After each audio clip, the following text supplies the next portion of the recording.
Hello students, welcome to my channel. अपने आज के लेक्चर में हम लोग वृद्धि और विकास के कॉन्सेप्ट के अंतर्गत जो अवस्थाएं होती हैं मानव विकास की, कि मानव के जीवन की जो अवस्थाएं हैं जिसमें शैशवावस्था है, बाल अवस्था है, किशोरावस्था है और प्रौढ़ावस्था है। इन अवस्थाओं में जैसे जैसे विकास होता है और इन विकास के साथ साथ में कैसी शिक्षा होनी चाहिए, कैसा एजुकेशन प्रोवाइड होना चाहिए इस एज में, उसके बारे में थोड़ा सा हम लोग डिस्कस करते हैं। तो मानव विकास के अवस्थाओं में पहली अवस्था आती है शैशवावस्था, जिसमें बालक की उम्र को 0 से लेके और 5 वर्ष तक का माना गया है मानव विकास के क्रम में। वैसे तो शैशवावस्था की अवस्था को हम लोगों ने 0 से 3 वर्ष तक का जो बालक होता है वो शैशवावस्था के अंतर्गत आता है। लेकिन जब हम मानव विकास की बात करते हैं, जब हम मानव विकास की अवस्थाओं की बात करेंगे, तो वहां पे जब हम 4 अवस्थाओं को बनाते हैं तो उसमें शैशवावस्था का जो टाइम पीरियड है वो 0 से लेके 5 वर्ष तक का ही माना गया है। वैसे 3 वर्ष माना गया है, बट वैसे 5 वर्ष का माना गया है। तो जो मानव जीवन का जब स्टार्ट है शैशवावस्था, यानी कि जीवन का प्रारंभ, जब छोटा सा बालक इस दुनिया में आता है, प्रवेश करता है अपने जीवन में, एक नई दुनिया में आता है, उसका जीवन का आरंभ होता है, तो जैसे जैसे विकास होता है उसका, उस समय का विकास पूरे जीवन ही उसके लिए काम आता है। सभी ने, जितने भी हमारे मनोवैज्ञानिक हैं, उन्होंने इस बात को समझा कि मानव जीवन के विकासों में जो शैशवावस्था का जो काल है वो सबसे ज्यादा महत्वपूर्ण काल है, क्योंकि इसी काल में, इसी टाइम पीरियड में सबसे ज्यादा तीव्रता के संग जो बालक है उसका विकास होता है, चाहे वो शारीरिक हो चाहे वो मानसिक हो।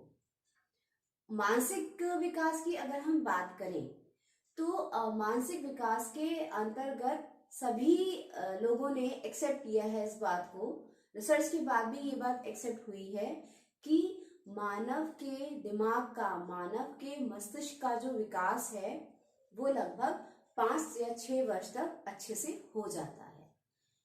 तो जब इतना इम्पोर्टेंट है ये टाइम पीरियड शैशवावस्था, तो इसमें जब हम बच्चे को सही वातावरण देते हैं, जब हम बच्चे को सही पालन पोषण देते हैं, तो उसकी ये जो हमने इसकी केयर करी, बच्चे को इतना केयर करा, या हमारा जीवन में से ज्यादा इस जीवन में, इस काल में जो केयर हुई बच्चे की, वो आजीवन काम आती है, पूरे जीवन बच्चे को काम आती है। तो ये जो शैशवावस्था है, इसको जो अंग्रेजी भाषा है, इंग्लिश वर्ड्स में इन्फेंट का नाम दिया गया है। इन्फेंट भी 2 शब्दों से मिलकर बना, एक इन और दूसरा फैंट। इन का मतलब होता है ना, और फैंट का मतलब हुआ बोलने से संबंधित होता है, कि बोलने से संबंधित। तो शाब्दिक तौर पे जब हमने इसका जो निष्कर्ष निकाला, या इसका जो एक अर्थ बनाया, वो ये बना कि ना बोलने वाला व्यवहार, यानी कि इतना बच्चा छोटा होता है शैशवावस्था में, इतना छोटा बच्चा है कि वो क्या बोलेगा। तो जब ना बोलने का विकास जहाँ होता है, जहाँ पे बच्चे का एज में हम बोलने का नहीं हम कुछ कर सकते, वहां पे बच्चा जब नहीं बोल सकता है, तो उसको हमने इन्फेंट का नाम दिया गया। अब जो मानव विकास का शैशवावस्था का काल है, उसमें चेतना की अवस्था, या कह लो कि जो शारीरिक वृद्धि होती है बहुत धीरे धीरे, क्योंकि छोटा सा बच्चा बहुत ही न्यूबॉर्न बेबी होता है, तो जैसे जैसे उसका विकास होता है, उसमें अगर हर चीज सही ढंग से बच्चे को मिले तो वो बहुत ही लाभदायक होती है उसके लिए। अब इसी शैशवावस्था की जो विकास की प्रक्रिया है ना, इसी शैशवावस्था की विकास की प्रक्रिया से संबंधित कुछ विशेषताएं बन के आई एक बच्चे के लिए, या बच्चे के विकास में शैशवावस्था के काल के लिए कुछ विशेषताएं बनकर निकल के आई, जिसमें पहले विशेषता हमारी आती है शारीरिक विकास में तीव्रता। भाई नेचुरल सी बात है, एक छोटा सा बच्चा जो इस दुनिया में प्रवेश करता है, अपनी माँ के गर्भ के बाद जब वो इस दुनिया में आता है तो बहुत छोटा होता है। तो शारीरिक विकास इस एज में बहुत अधिक तीव्रता से होता है। सबने ये माना, हमारे मनोवैज्ञानिकों ने जो अपने बाल व्यवहार का जो अध्ययन करा है उन्होंने ये माना कि सारे व्यवहारों में, सारी अवस्थाओं में जो ये अवस्था है उसमें बालक का विकास अत्यंत ही तीव्र गति से होता है।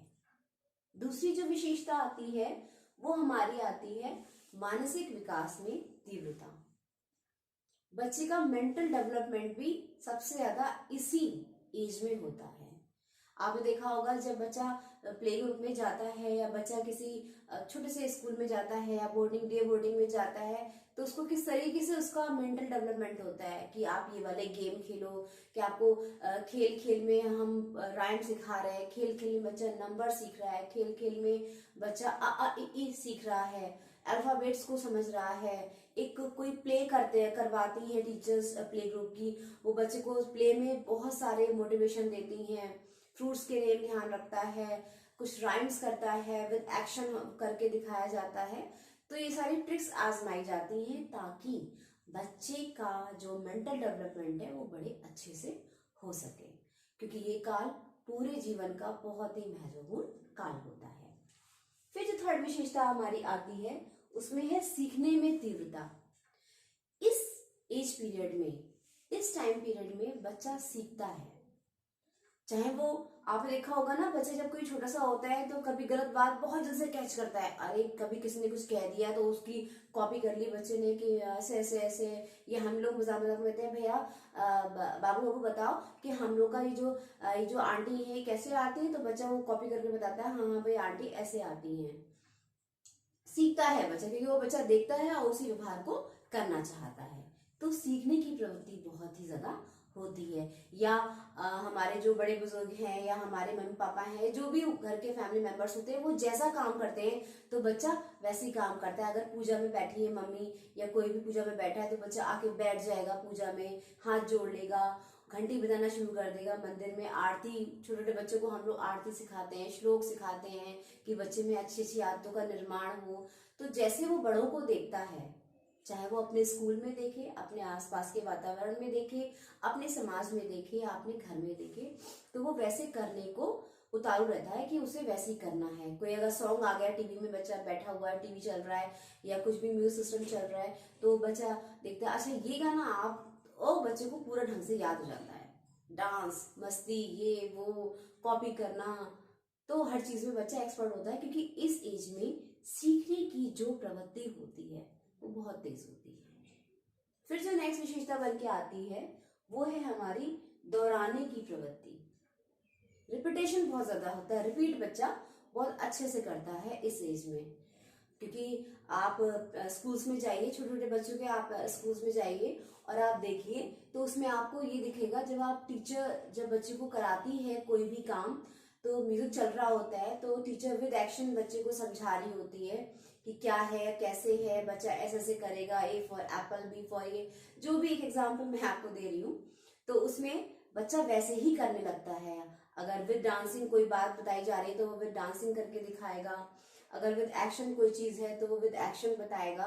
तो उसमें दोहराने की प्रवृत्ति होती है, मतलब रिपीट करता है, हर बात को रिपीट के संग बोलता है, कॉपी भी करता है और रिपीट भी करता है। उसके बाद जो नेक्स्ट विशेषता बन के आई वो है पर निर्भरता।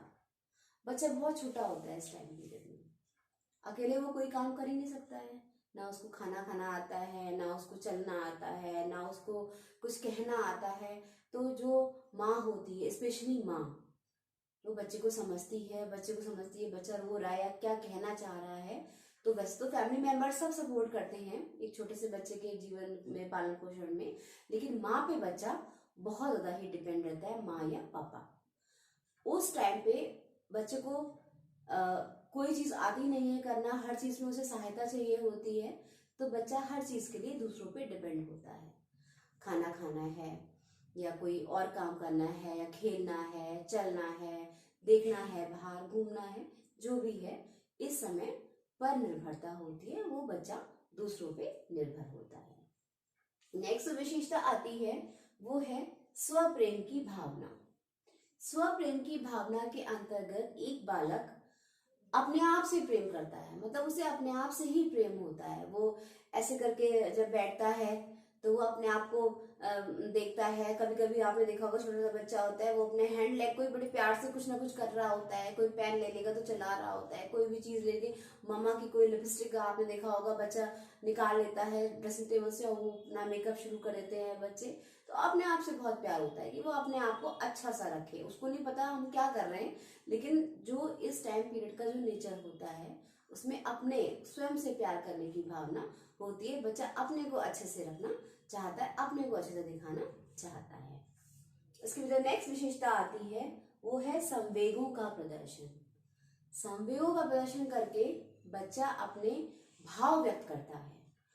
गुस्सा आ रही है या उसने कोई चीज मांगी, मम्मी नहीं दे पाई या कोई बच्चा नहीं दे पाया कि नहीं करना, तो वो रोता है। ऐसे कभी कभी गुस्सा भी करेगा, कभी रोएगा, कभी कहते हैं ना ऐसे करके करता है कि नहीं नहीं नहीं हमको दो, जिद भी करता है, पैर भी पटकेगा, नहीं चाहिए चाहिए, जिद वाली फीलिंग आ जाती है।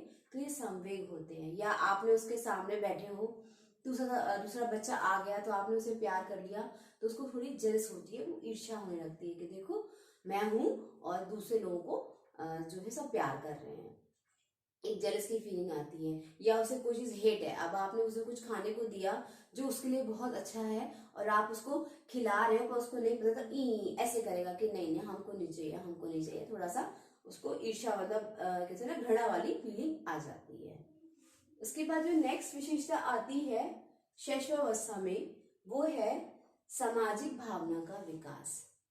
सामाजिक भावना का विकास भी इस अवस्था में बहुत ही तीव्र गति से होता है।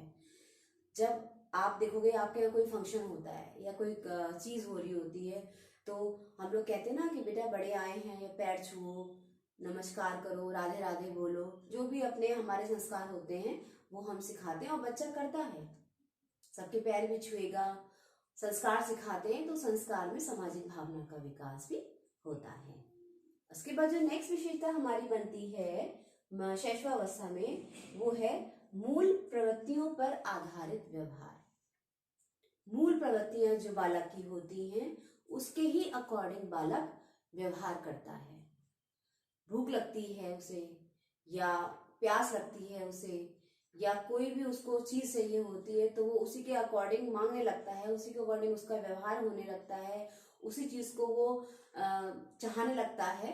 तो इस समय की उसमें टाइम पीरियड में मूल प्रवृत्तियों से सहायता उसे बहुत मिलती है। उसका जो व्यवहार है वो मूल प्रवृत्तियों पर आधारित हो जाता है।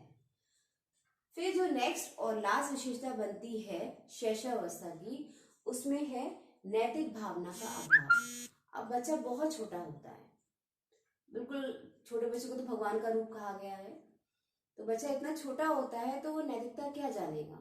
उसको अगर गलत चीज अच्छी लग रही है वो उसी को कर लेता है, या उसने कहीं से कोई गलत बात सीख ली वो उसको ही बोलने लगता है, या उसको कोई बच्चा नहीं समझ में आया, बच्चे खेल रहे आपस में, आपने देखा होगा ये मारा वो मारा, मारने लगते हैं बच्चे, आपस में लड़ने लगते हैं। तो क्योंकि उनमें नैतिकता का अभाव होता है, उनको नहीं पता कि हम क्या सही कर रहे हैं और क्या गलत कर रहे हैं। बस करना है, हमको चाहिए है, हमको सब कुछ चाहिए है तो हमें चाहिए है। और एक बात हम लोग ये देखते हैं, छोटे छोटे बच्चे होते हैं कहीं भी कोई चीज की जिद कर लेते हैं, या कहीं भी जिद्दी होते हैं तो फैल जाते हैं। तो नैतिकता नहीं होती है उसमें, किसी को भी मार दिया, किसी को भी पीट दिया, किसी की भी वो कर लिया, अगर उसे वो चीज पसंद नहीं आ रही है तो ये कुछ विशेषताएं हुई हमारी शैशवावस्था में विकास की, जो मोस्टली हर बच्चे में आपको दिखेगी। जब शैशवावस्था में बालक का विकास होता है तो उसमें ये विशेषताएं, कुछ और भी आपको एक्स्ट्रा दिख सकती हैं, बट ये जो मेन विशेषताएं हैं ये आपको उस बालक के व्यवहार में या उस बालक के विकास में जरूरत के साथ दिखेंगी और हमेशा दिखेंगी, चाहे वो बालक हो या बालिका हो, दोनों में ये व्यवहार चलता है। अब चूंकि शैशवावस्था इतनी इम्पॉर्टेंट है मानव जीवन के विकास में, इतनी इम्पॉर्टेंट है, तो अगर उस टाइम पीरियड में अच्छा एजुकेशन माहौल मिल जाए, अच्छी शिक्षा मिल जाए, अच्छे मौलिक व्यवहार मिल जाए। शैशवावस्था में शिक्षा का प्रावधान बहुत जरूरी होता है, और अच्छी शिक्षा और ऐसी शिक्षा जिसमें बालक का संपूर्ण विकास हो सके। अब किस प्रकार की शिक्षा का प्रावधान होना चाहिए, तो आप ये समझिए कि पहले तो उचित वातावरण। बच्चा इतना छोटा होता है, उसका जीवन काल शुरू होता है, तो अगर उसे उचित वातावरण मिलता है, अगर उसे सही वातावरण दिखता है, चाहे वो घर का हो, चाहे वो परिवार का हो, चाहे वो समाज का हो, चाहे उसके आसपास का हो, वो सारे वातावरण में अगर उचित होता है वो वातावरण, तो बालक का विकास भी उचित दिशा में हो सकता है। जिसमें जो घर का माहौल है, एक स्वप्रेम की भावना हो, सब आपस में समायोजित रहें, सब आपस में एक दूसरे का रिस्पेक्ट करें, तो ये सब वातावरण बालक के विकास में सहायक होता है। दूसरा, शिक्षा में क्या प्रावधान होना चाहिए कि पालन पोषण। भाई पालन पोषण के थ्रू क्या होगा, बालक का शारीरिक विकास होगा, और शारीरिक विकास के लिए अच्छे डाइट की जरूरत है। जब एक बालक अच्छा डाइट लेगा, जब उसके पालन पोषण में संपूर्णता होगी, तो उस संपूर्णता के अंतर्गत बच्चा हष्ट-पुष्ट होगा। जब हष्ट-पुष्ट होगा तो उसका शरीर का विकास होगा, जब शरीर का विकास होगा तो बालक का विकास होगा। उसके बाद जो नेक्स्ट आपका शिक्षा में प्रावधान है वो है स्नेहपूर्ण व्यवहार। छोटा बच्चा प्रेम का भूखा होता है। अगर कोई उसे प्यार से बात कर ले, या उसकी कोई जिद है, या उसकी कोई गलती हुई है, उसमें अगर बालक को समझा दिया जाए प्यार से, तो बच्चा समझ जाता है। आप उसे मारोगे, परेशान करोगे, या उसे बहुत तेज डांट के बोलोगे, तो बच्चा थोड़ा सा अपना व्यवहार गलत कर सकता है। इसलिए प्रेम पूर्वक उसको समझाना चाहिए, बहुत ही प्यार से, बहुत ही सॉफ्टली तरीके से उसको समझाना चाहिए। उसके बाद जो शिक्षा में प्रावधान है एक उचित शिक्षा के लिए बालक का, वो है जिज्ञासा की प्रवृत्ति। इस एज में बालक को जिज्ञासा बहुत होती है, क्यों हुआ, कैसे हुआ, मामा इसका क्या मतलब होता है। बच्चा, आपने देखा होगा जब बहुत छोटा बच्चा होता है तो वो क्वेश्चंस बहुत करता है। कोई भी चीज देखेगा तो उसके अंदर क्वेश्चंस क्रिएट हो जाते हैं, ऐसा क्यों हुआ, ऐसा क्या हुआ, तो फिर क्या होता है, फिर इसमें क्या होता है। क्योंकि बच्चे में जिज्ञासा की प्रवृत्ति होती है, वो हर चीज को जानना चाहता है, वो हर चीज को पहचानना चाहता है। तो अगर सही शिक्षा से उसकी जिज्ञासा को शांत किया जाएगा, तो एक तो उसे उसका अर्थ मिलेगा प्रश्न का, और उसका विकास भी सही दिशा में हो जाएगा। उसके बाद जो नेक्स्ट हमारे शिक्षा के में प्रावधान है बालक की, वो है सामाजिक भावना का विकास। हम बच्चे को सोशल करना चाहते हैं, सोशल एक्टिविटीज में डालते हैं, अच्छी बातें सिखाते हैं। जब छोटा बच्चा होता है तो हम कहते हैं बच्चा देखो बड़े आए हैं तो आपको पैर छूने हैं, नमस्ते करनी है, या कोई आता है तो आप, गेस्ट आया है तो आप पहले उसे पानी दीजिए, या कुछ उससे पूछिए, उसका अच्छे से वेलकम करिए। तो ये सब हम उसको शिष्टता की बातें बताते हैं, सामाजिकता का विकास करते हैं। फिर जो नेक्स्ट बात आती है वो है मानसिक क्रियाओं के अवसर। हमारे छोटे बच्चे के एजुकेशन में हमको मानसिक क्रियाओं के अवसर देने चाहिए। जब हम उसे मेंटली हम उसकी एक्टिविटी कराएंगे तो उसका एक तो माइंड शार्प होगा, माइंड शार्प होगा तो उसका माइंड तेज होगा, वो और अच्छे से करने की कैपेसिटी उसके अंदर आती है। आप देखा होगा जो प्राइमरी स्कूल्स होते हैं उसमें मेंटल डेवलपमेंट के लिए बहुत सारे ट्रिक्स, बहुत सारे टास्क दिए जाते हैं, ताकि बच्चे का मेंटल डेवलपमेंट अच्छे से हो सके। फिर नेक्स्ट जो आती है बात शिक्षा के अंतर्गत छोटे बच्चों की, वो है वार्तालाप के अवसर। बच्चों से बात करना चाहिए, बातें खूब करनी चाहिए, उसको समझना चाहिए, बातें उसकी सुननी भी चाहिए। बहुत सारी बातें हम लोग कभी कभी काम में होते हैं तो बच्चा बोलता है हाँ हाँ हाँ बोल रहा है, सीरियस नहीं लेते हैं। लेकिन बच्चों की बातों को हमेशा सीरियस लेना चाहिए, छोटे बच्चा, क्योंकि वो कभी कभी बातों में कुछ ऐसी बातें बोल देता है जो उसके काम की होती हैं, या कुछ ऐसी बातें वो कहता है जो वो हमको कुछ आने वाली जो घटनाएं होती हैं या कुछ बात जो हो गई होती है उनके बारे में वो हमें इन्फॉर्मेशन देता है। छोटा होगा तो हम समझ नहीं पाते हैं, लेकिन वो अपनी बात करने की प्रवृत्ति से, अपने कहने की प्रवृत्ति से, अपने कहने की आदत से हमको कुछ कन्विंस करना चाहता है, हमको बातों को समझाना चाहता है। उसके बाद जो नेक्स्ट शिक्षा में प्रावधान आता है वो है आत्म प्रदर्शन के अवसर। इस एज में बालक को आत्म प्रदर्शन के अवसर देने चाहिए। आत्म प्रदर्शन के अवसर से एक तो जो बच्चे की जो इनर क्वालिटीज होती हैं वो डेवलप होती हैं। हर बच्चे में कोई ना कोई क्वालिटी होती है, हर बच्चे में बहुत सारी बातें होती हैं, जो बहुत सारे अच्छे गुण होते हैं। जब बच्चे का अपना सेल्फ का जब बच्चे का प्रदर्शन होता है तो उसमें उसकी क्वालिटी दिखाई देती है।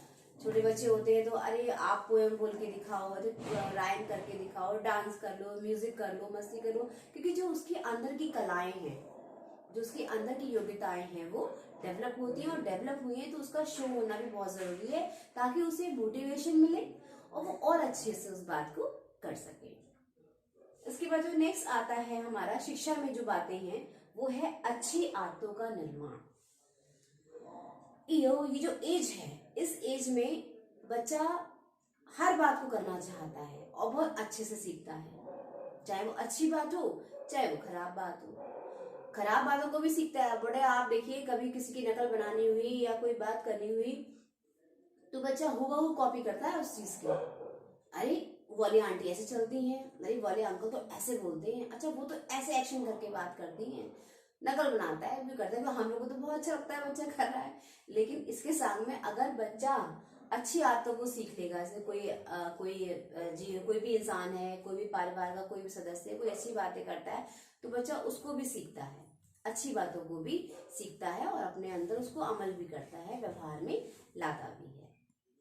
उसके बाद जो शिक्षा में प्रावधान है, और सबसे अच्छा जो प्रावधान है शैशवावस्था की शिक्षा में, वो है करके सीखने की आदत। छोटा बच्चा अपने हाथ से जब करता है कोई चीज, कोई एक्सपेरिमेंट करेगा या कोई गेम के थ्रू कोई चीज सीखना चाहता है या किसी भी चीज के थ्रू वो कोई बात को समझता है, वो उसके लिए बहुत काम आती है, उसका मेंटल डेवलपमेंट बहुत अच्छे से होता है।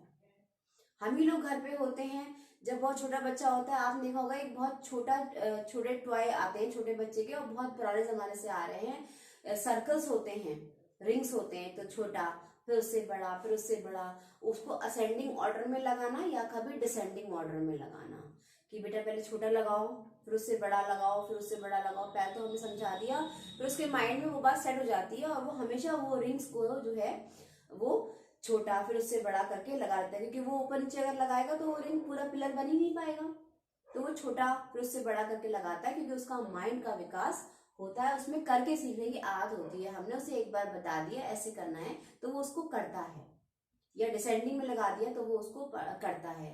या कोई ऐसे गेम होते हैं जिसमें बालक का मेंटली डेवलपमेंट होता है, तो हमने उसको बताया ऐसे नहीं ऐसे खेलते हैं, ऐसे नहीं ऐसे खेलते हैं, ऐसे नहीं ऐसे खेलते, तो बच्चा उसको हमको देखता है फिर करके सीखता है।